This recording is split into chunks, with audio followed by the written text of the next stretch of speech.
start the video recording now. And we are getting ready for the podcast in 3, 2, 1.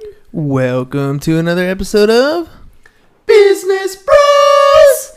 There we go. Got to get the vibes going. Got to get the juices flowing. Get the energy pumping. And we're ready to rock and roll. Yeah. All right. We're in the podcast studio with a special guest. But before we get to our guest, we got to give our shout outs. So we got some new friends on the Facebook page. Dr. Lee Price, Austin Sautas, Nicole Bader, Kevin McClellan.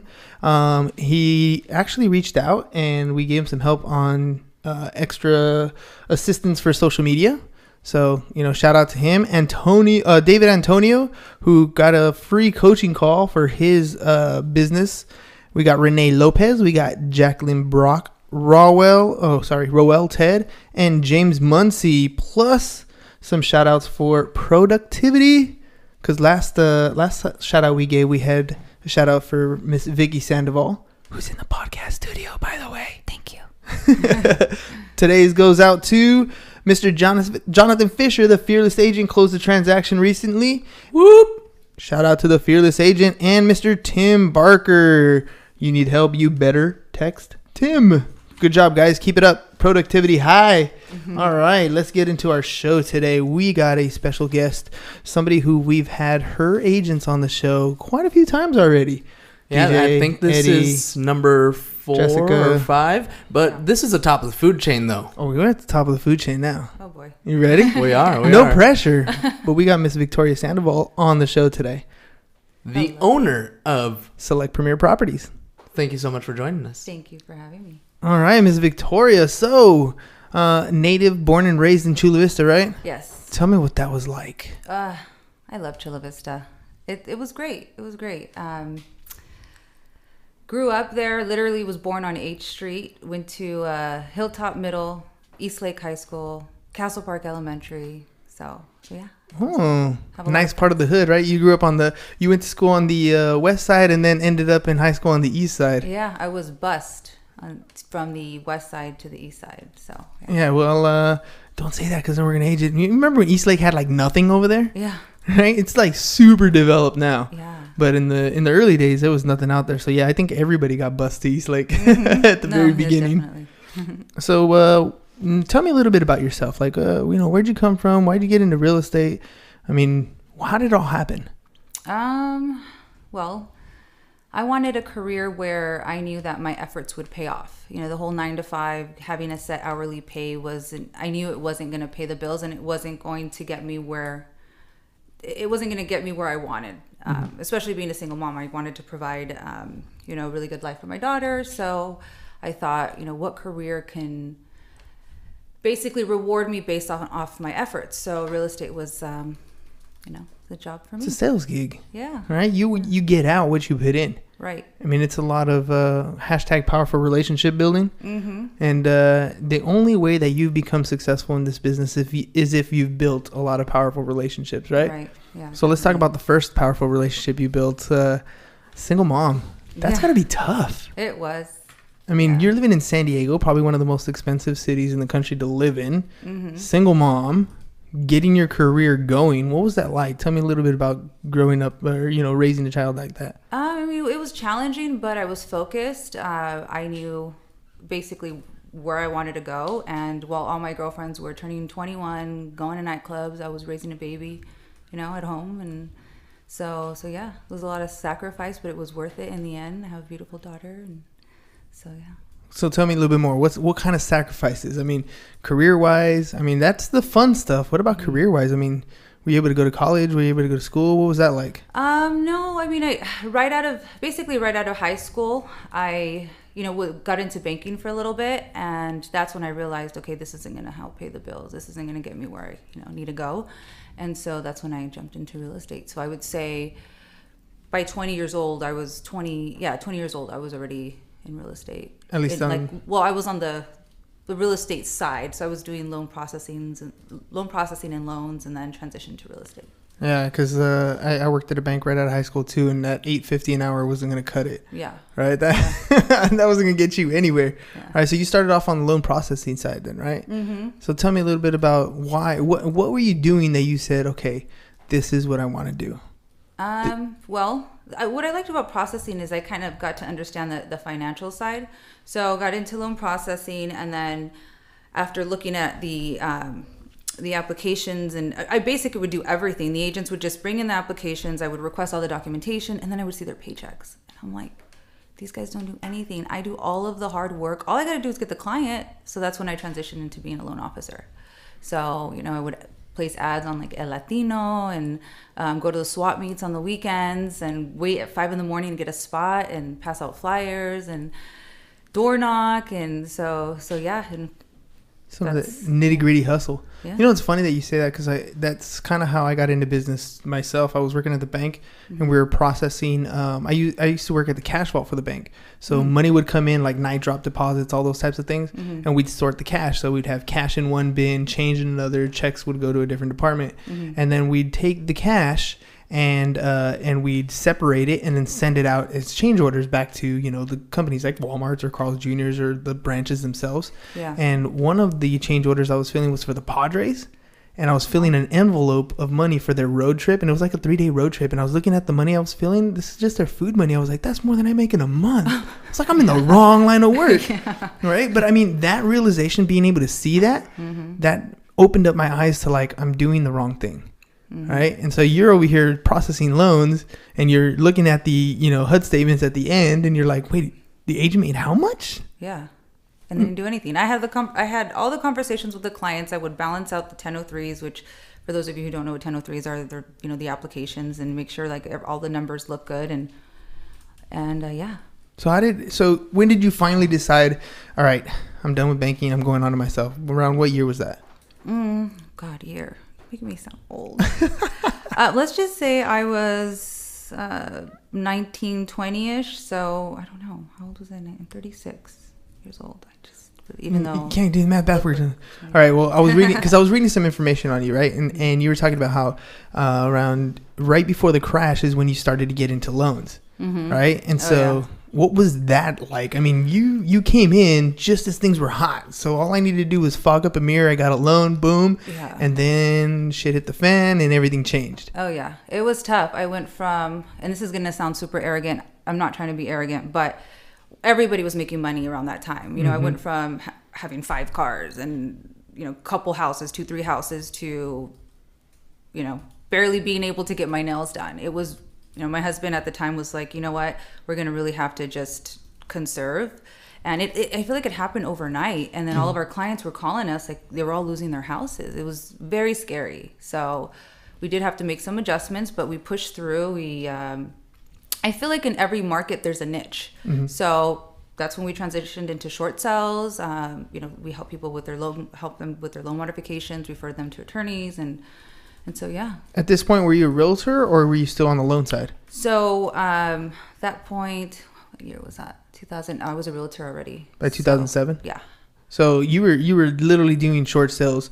Did the knowledge that you learned in the loan processing help on that section? Oh, it helps tremendously. Because and especially now as a realtor, just working with lenders, I already know what questions to ask, and I know what's an acceptable answer and what's not an acceptable answer, so they can't kind of like... They can't BS you. Exactly. Yeah. So I'm like, well, sometimes I feel like I know a little bit more than them. So. And that's not a bad thing. Don't tell anyone. Yeah, that's not a bad thing. That's an experience, right? I mean, we talk about that when we prepare listing packages for clients, and we're competing as agents. We insert some questions that they can ask competing agents, that making sure that they ask some tough questions to our competition, and we have the answers right there for them, so that way they know if the agent's BSing them. It's important to know if you're being BS'd, right? Yeah, absolutely. I mean, otherwise, how are you going to trust the person that you're going to be working with?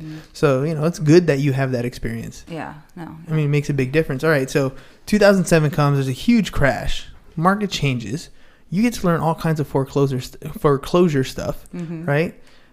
How do you see that helping out in today's market? Because we're starting to see some changes. I don't know. I don't think it'll be that bad. Right. Yeah. But there is going to be some change. There are people who are starting to qualify for homes that probably shouldn't be qualifying. Credit scores are getting lower. Banking regulations are getting easier. Yeah. So stuff's going to come around the corner. What are you telling your agents now to help them prepare for a market that's coming? It's funny that you mentioned this, because I just had a training yesterday on short sales. So I wanted to prepare them way in advance. I told them, I know that, you're not really familiar with short sales, there are a couple out there, but just so you know, this is what's coming and this is how we're going to handle it. And these are the steps that we're going to take. So my agents, they're beasts. They're amazing. They're smart. They're go-getters. And so they grasp everything very quickly. So they're ready. They're armed and they're ready. And that makes a huge difference, right? I mean, your team when we talk to them, there's a lot of things that they do that not everybody does. There's a lot of prospecting things that they do, the relationships that they're building, the influence that they're putting out in their social media. All that stuff is on point. And I get the feeling like since it's coming from each of them, that it's being brought up where they're doing the training, right? Which is coming from you guys. So tell me a little bit about what you do in the office to make these to create these beasts. Yeah. Well, first of all, it's easy with the younger guys because they're millennials, so they grew up with computers and smartphones and all that, so they're very trainable. But for the most part, we have Monday morning meetings. My husband, he's a big part of the company. He helps me with the sales meetings, but he does a lot of research, and he actually helps with because we provide leads to our agents. So he helps me with the lead side of the marketing, and he's always doing research, always trying to stay ahead of the trend. And the nice thing is that we're the guinea pigs because since we have invest such a large amount of money in our marketing, and we see what works, what doesn't, and then we let them know. So they not only get leads, but they also are now at a level where they can invest in their own leads. And we tell them, okay, this is how you target your audience. This is what you got to do. You got to make these changes. You got to post this video and then after follow up with this so we're constantly the environment that we're in. I really love because they don't see each other as competition. We're a team. As far as being a team, we support each other in growth, right? So, but everyone's an individual agent. So, yeah. Tell me a little bit about your lead generation. How are you guys doing that? I can't tell you. Trade secrets? I tell you, I have to kill you. Dude. That wasn't recorded, right? All right. Fair enough. Just checking. Fair enough. No, because that's really what it comes down to, right? It's not just lead generation. What you hinted on there was, we do some lead generation. We do generate leads. We do help them. But it also comes down to the follow-up, right? So share with me a little bit about your process. If I was to come on your team, why would I want to be on the Vicky Sandoval Select Premier Properties? Let's say I know nothing about you. How do you attract agents? Our ads have a little bit of information about our company. I have videos on there, so they have an idea of who we are and what we do and what they're signing up for. During the interview process, I kind of weed out the ones that I feel like interviews are kind of like first dates. I feel like people are always going to tell you what you want to hear. But until you put them to the test, last year we implemented a 60-day boot camp. So we kind of get to weed out the ones that say, that say they want to they want to be successful but aren't willing to do the work. So in order for them to qualify for leads, we put them through that constant boot camp where they have to, do role playing, script practicing, they have to shadow agents. There's just a ton of things they got to do. So once they do that, then they, qualify for leads. And we have a lot of different programs. So it's not just lead generation. It's also, we have programs where we teach them how to build relationships so that they can get referral business. So it's kind of, you don't want to put all your eggs in one basket. You kind of have to have like 4 to 5 different lead sources, because at the end of the day, if that one lead source that you depend on dries up, you're screwed. Yeah, right? yeah. No, that's perfect because we train agents to do a lot of the same things. We call it the spokes on a wheel analogy. You need to have multiple spokes, just like in life in general, right? If you're dependent on one source of income and that income dries up, you're in trouble. So if you want to truly be successful in life, financially speaking, you should have multiple spokes of income coming in. And it works the same way with lead generation. You should have multiple spokes of lead generation. I don't care if it's for sale by owners, if it's expired, if it's bought leads, if it's social media marketing, whatever it is, but you need to perfect each one of those lead generation sources so that you when one changes, when the trend is over in one sense, or the market dries up in that other sense, then you have another lead source that's not going to dry up. That leads are constantly coming in, that you're constantly making phone calls. Right. Are you guys doing a lot of outbound prospecting? Yeah. Yeah. Tell me a little bit about that sort of stuff. Well, the outbound prospecting, are you talking about like cold calling or just responding to leads that we receive that are more? Either way, Oh yeah. Teach me something. We call every, like, what time is it now? I'm sure I have at least a couple agents on the dialer right now. This is actually prime time from 4 to 6, and then we have another, and then we have 6 to 8, and then we have another, I would say from 8 to 10 a.m. too. So agents are always signing up for the Mojo dialer. We upload a ton of leads, and they're making maybe 300 to 500 calls each session. So, and then we have call nights on Wednesdays. So which I don't know if you've seen, but we always have food cater. I'm always recording the yummy food. But from 4 to 8, everyone's there just crushing the phones, following up with their prospects, with their leads, with their buyers, and, just touching, just reconnecting with their past clients. So we're big on constantly being on the phone. So it's a numbers game. So. Oh, that's absolutely true. Because I was going to say there's no way Select Premier Properties makes any of the numbers that it does without having some sort of picking up the phone. And that's kind of what I wanted to hear, because when you talk to new agents, there's a lot of people, especially with everything being hot right now, like on Instagram or Facebook, and marketing and pay-per-clicks and boosting and whatever, all that stuff's out there. All that stuff is great. Yeah. But it's not the way to grow a real business. Right. So tell me a little bit about, once you started, right? Once you got into the business, before your team became where it's at, how did you make it happen? How did you become successful at this? What was it? Do you have a magic pill, or was it like genuine like specific? One thing I can say is that I've worked for all the major corporations like Keller Williams, Coldwell Banker, Prudential, Ashland, Berkshire, you name them, right? And one thing I have noticed is that I was one of the, for instance, Coldwell Banker West, great company. But I noticed that, very often there's maybe 100 agents at that one office, but I would only see maybe 20 there every single day. So I think that's one important thing is I wouldn't leave the office, especially being a single mom. You're just not the type, you just can't go into the office and say, okay, I called this person, I'm done for the day. No, I would sit there and I think, okay, what can I do next? I already called this client. Okay, I can, write personal notes. I could post on social media. I could follow up with that lead. So I was always fine. It never left until, it was at least 6, 7 o'clock. If I had my daughter, come home a little bit earlier. But for the most part, you just always got to find something to do. Not just, okay, I did the bare minimum and leave. It's an investment. So that's funny because, it's one of those things. I'm trying to dig at you is like did you have some sort of schedule set up for you on a daily basis that you were doing? I mean, you talked a little bit about what your team does, and obviously there's a schedule today. Yeah. But how did Vicky create her schedule early on? Always make money, always be proactive, and make sure that I was always making sure that I was doing money-making activities, if that makes any sense. Yeah. So I was all over the place, to be honest with you. I didn't have like a set schedule.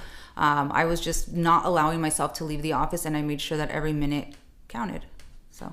So then how do you transition that? How do you take, because your work ethic is one thing, right? But then turning it into something that you can show other people to do is a whole different ballgame. In other words, scaling is a whole different ballgame than just you being an individual. What clicked in what you were doing to turn it into something that is now 20 agents deep? Yeah, it's just wanting a little bit more of leverage and growth, and at the same time wanting to also help other agents. I mean, I feel like it took me twice as long to get to where I'm at because I didn't have a mentor. I had to fail a lot. And so just now opening the office and being able to be that mentor for agents, seeing my agents succeed is just so rewarding in itself, to be honest with you. Right? Just makes all the difference in the world. So proud of them. Right? You're being of service to other people, just like you do with your clients. What's better? Let me ask you that. What's more satisfying? Because both of them are awesome. Yeah. What's more satisfying? Helping someone sell their home, helping someone buy their home, or helping an agent achieve that success? Because all of them are great. They're all great. But I would say maybe helping the agents, because buying and selling a home, although it's rewarding, people can do it multiple times. But this is somebody's livelihood. This is their career. You're watching someone go from being, renting an apartment to building an empire, and just it's just, I think it's a lot more rewarding because you're with them along the journey. And yeah, I kind of knew you were going to say that one. Yeah. I mean, anybody who builds a team like that is always looking to to help somebody achieve that sort of goal path, right? Mm-hmm. All right, so let's think about a new agent. So a new agent comes to the show, Mm-hmm. right? You look over and you're like, wow, that reminds me of me when I first got started. Mm-hmm. What advice would you give that new agent so that they don't make the same mistakes you did? The advice I would give is follow the plan. Very oftentimes we hire agents, or we've hired agents who just, the easiest thing you can do is pick up the phone. We even have headsets. We even have a dialer. At the end of the day, it's like effortless. You just sit back, someone answers the phone, and you just start talking. You could be out there door knocking. To me, I think the biggest advice is just follow the plan. Do what you're supposed to be doing, what we actually ask you to do, and we have the steps laid out for you. Take advantage of it. But sometimes I feel like we want it more for them than they want it for themselves. So it's really hard to find those Dougs and those Eddies and those Jessicas, So, but You guys churn and burn a lot of agents that don't have that inner drive, that don't pass the 60-day boot camp? yeah, they kind of, it's weird because I feel like agents kind of fire themselves because they're like, dude, I can't do this. This is It's not what I signed up for. Well, yeah, it's a lot of work, but real estate is easy work. You just got to work hard at it. So some people just don't want to work hard. I like how you put that. It's easy work. You just got to work hard at it. Yeah. Because that's what it really is. I mean, that communication plan, that ability to pick up the phone and actually hold a conversation, that's a learned skill. That's why you guys have your script practice, right? I mean, what types of stuff are you teaching them in these scripts to help hold that conversation? We go over objection handling. We go over, basically, we educate them on, the different types of loan products that are available. So if they do have those questions, they can answer the bare minimum. But yeah, so going over objections and just kind of trying to getting them to ask why. If they say, no, I'm not interested. Oh, okay. Well, what changed from the time that you clicked on our ad to, to now, to the present? And then if it's like credit, okay, well, then we have a solution for that. If it's like income, okay, well, what's your income? We might have options available. We have the down payment assistance program. So going over all those objection handling scenarios is very helpful. You ever come across agents that they get on the phone and they're willing to get on the phone, right? They hop on the phone and they talk to somebody, and the minute they hear something like, hey, you're interested in buying? No, and they're like, oh, okay, thank you, bye, and hang up. Like, how do you get that agent to keep the person on the phone? Because that's really the point, right? When you're on the phone, it's to, get that engagement going. What are you looking for initially when you call them? Actually, I was going to answer the question for you, but I want to hear what you got. So what are you trying to get across? What are you trying to get from the person on the other line? What are you trying to get your agent to get from them when they call? Well, just finding out the reason why before they hang up, because they are quick to hang up if they're not interested. Just kind of not letting them hang up, and just you start talking and you start asking questions, and they get startled and they start answering. It's unexpected. So yeah. So you're just looking for a conversation? Are we trying to set appointments? What are we trying to do? Oh yeah. So basically, yeah, we're trying to set an appointment. So if they ask the client, why aren't you interested any longer, and they say, okay, well, credit. Well, you know what, we have a lending specialist that offers free credit counseling. They can run a credit simulator and give you a roadmap. They'll give you a step-by-step guide as to where you're at now, what steps you need to take to get to where you need to be so that you can buy in the time frame you want to buy. So yeah. So, and that's the thing. We're more of a real estate hub, and we explain that to people. We're not, it's not just like, if you qualify, you either buy or you don't. You qualify, you don't know. If you're not ready yet, we'll hold your hand and we'll guide you until you are ready. We're nurturing the client throughout the process. Very few of our clients buy now, and for the most part, most of our clients that are actually in escrow are clients that we've been nurturing for 6 months to up to 2 years. And that's one of those things, right? When you make initial contact with the client, it doesn't necessarily mean that 45 days later you're going to get a check for this client, right? Oftentimes when you talk to a client and you actually get them to stay on the phone for a little while, it could take 6 months, 9 months, a year before that person is actually ready or in escrow or even closing. Right. So so what are you emphasizing to your agents as far as filling the pipeline? Why is it important to always have, why is it important to always be picking up the phone every single day? Right. What are they looking for? So one thing I do tell my clients is, only 2% are going to buy now. And when we do hire a new agent, we let them know, look, you're probably not going to convert a deal or close a deal for the first 4 to 6 months. You got to build that pipeline, because again, only 2 to 3% buy now. The rest you got to nurture. Most people think they want to buy a house. They think, oh, it's a good idea to buy a house. So they go online and they click on an ad, but they're not ready yet. So, but that's the perfect lead to nurture, because you're the first person they talk to. You're their resource. You're that real estate hub for them. If you help them get their credit score up, if you're sending them listings and informative pieces, you're going to be the person that they go to when they are ready to buy 6 months to a year down the road. They've already seen your face, heard your name over a dozen times. And they do say that, a person has to see you at least 12, or see your ad or your name at least 12 times for them to actually remember who you are. Yeah, and that makes a huge difference. This is why it's important for the agent to pick up the phone, to be in front of that client. You're basically, if I heard you correctly, you're doing two things. You're building a relationship, and then since only 2 to 3% are going to close, well, if you call 10 people, that means that 1 or 2 are going to close for the year. Yeah. But if you call 1,000 people, right? Or I'm sorry, 100 people, then 1 or 2 are going to close. If you call 1,000 people, if you call 5,000 people, your 2 to 3% number increases. And it's a numbers game. You have to make the phone calls. You have to fill your pipe. And if you know that this person's going to be ready 6 months, 9 months, a year from now, well, what are you doing tomorrow? Because then a year from then, you're going to have somebody. And what are you doing the next day and a year from that day? Right. And it's a matter of just continuously filling the pipe so that it drips out clients on a regular basis. Yeah. That about right? Yeah. That about sums up what you're doing? Are you in real estate? Maybe a little bit. A little bit. All right. How are we doing on this Facebook feed? I see you chomping away over there at the bit. Oh, man. We got so many people on here. Big shout-outs to, let's see, I'm just going to start from the bottom and work my way up. Ashley Williams, Heather Kearney, Philip Morgan, Michael So, Robert Rodriguez, David Mercado, Austin Sautas, Monica Perez Peters, Jennifer Rosette, Jenny from the block. Christina Rodriguez, Jesse Wright, Sean Cahan. I could go on and on and on for a little bit here. But Vicky is popular. What can we say? Thanks, she is. Guys. Thanks for tuning in. Big shout outs to everybody who's watched and, learned a thing or super two. Appreciated. All right, let's ask you one more question. You've achieved a pretty good level of success. How are you giving back to the community? Oh, boy. Well, once a year, we try to volunteer at Father Joe's. Usually what we'll do is we'll adopt a family as well. So a lot of people who are friends with me on Facebook, they'll vouch for, basically I'll post on Facebook and I'll ask, if anyone knows of a family in need. One year we had a family that we adopted, and it was 3 little girls whose mother was murdered, and they were living with their grandparents. The grandfather was basically going blind. He couldn't drive at night, so he's the one that would take them to school. And they were in a little one bedroom duplex.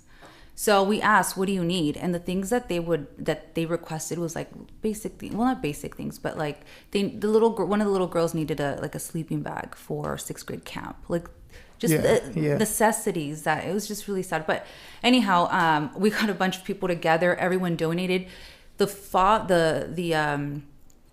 grandfather, we got him a new cane. We bought them a new, couch and love seat. And so it was really nice to see everybody, come together. And just what they wrote on the list was, we exceeded that. People were wanted to help them so much that they just bought all these extra things. So it was a great Christmas for them. And yeah, so we really like adopting a family. The whole orphanage thing was something that we do want to start doing in Mexico, but I feel like it's very difficult to kind of cross the border and have all the things taken with you. Yeah. So but this last year we went to we fed the homeless, the whole team, and it was a great experience and very humbling. It's definitely one of those humbling experiences, because yes, we are in a business where we get to help people, but sometimes we get the opportunity like this to help people on a whole different level. Yeah. To fill your heart with joy because you're able to bring somebody who might not have had some of the basic necessities, the ability to enjoy. You never know. This girl could grow up and remember that sleeping bag or those little things and be the person who changes the world. Yeah. Right? You don't know the effect that your generosity will have. That ripple effect is huge. Yeah. We were even invited to their baptism and their communions, and so you're changing lives. Yeah. You're changing lives. Trying. So all right, I'm going to give you a few minutes here at the very end to talk to the camera. How do people get a hold of you if if they would like to work with you? You guys can call me at 619. I think my number's on the screen, right? Yeah, you can point down. Boop, boop. Okay. Call this number. Or go to my Instagram. I'm always responding to my messages on social media. So, yeah. Or you can email me. Yeah, and you can rely on Vicky, right? Rely on Vicky, yes. That's right. All right. So lastly, we got to have you tag somebody. Oh, my husband. Oh, easy. Look, he said, boom, snap. I knew exactly who was going to be. Yeah. Antonio Banderas? Yes, he's my little Antonio Banderas. He has an exotic, sexy Mexican accent. All right. Abel, you've been tagged. I know you're going to go home and tell him. Yeah. Oh, I already told him. I'm like, I'm calling you out. I'm calling you out. No fear, dude. No fear. Yeah. Awesome. All right. Well, ladies and gentlemen, thank you, Vicky, for being on the show. Thank you for having me. Appreciate you coming down. I know it's fun. kind of almost like a weird weather day where it wants to rain, doesn't want to rain. Yeah, I don't know. It's weird. Remember me when you guys are like at the top? Remember, just don't forget about the little people. Yeah, don't. You guys are already at the top. Are you kidding me? We're chasing you. You're right, exactly. Right? You guys are gonna. Howard Stern better watch out. Well, appreciate that. By the way, if you guys have thinking about getting on the show, you don't have to be in real estate to be on the show. So if you got a business out there you want to be promoting or talk about on the program, let us know your story. Hernan at csfirst.com or my cell number. Thanks, Tim Harris, 619-884-4915, 619-884-4915. You can, for all your insurance needs, James at csfirst.com or his phone number, 619-884-0045. All right, you can follow us on social media at Business Bros Pod. That's all we got for you guys today. Peace. Bye-bye. And I'm out. See? That was fun. Facebook. Thank you, Facebook. We love you. Love you, Facebook. Appreciate you. Thanks for the shots. Just kidding. Big shout outs to everybody who joined on, man. That was a good crowd. Good crowd today. Appreciate everybody. Yeah. Thanks a lot, guys. We love you. And by the way, we might have one more show today. Because I'm pretty sure Eric's going to want to hop on the live. So. All right. So here we go. Number 2 today. Whoop, whoop. Actually, number 3. Oh, yeah. It would be number 3. We had 3 interviews today. Wow. Can you believe that? Wow. Those are good questions. You were making me think. I'm like, oh, shit. What? What? What? Huh?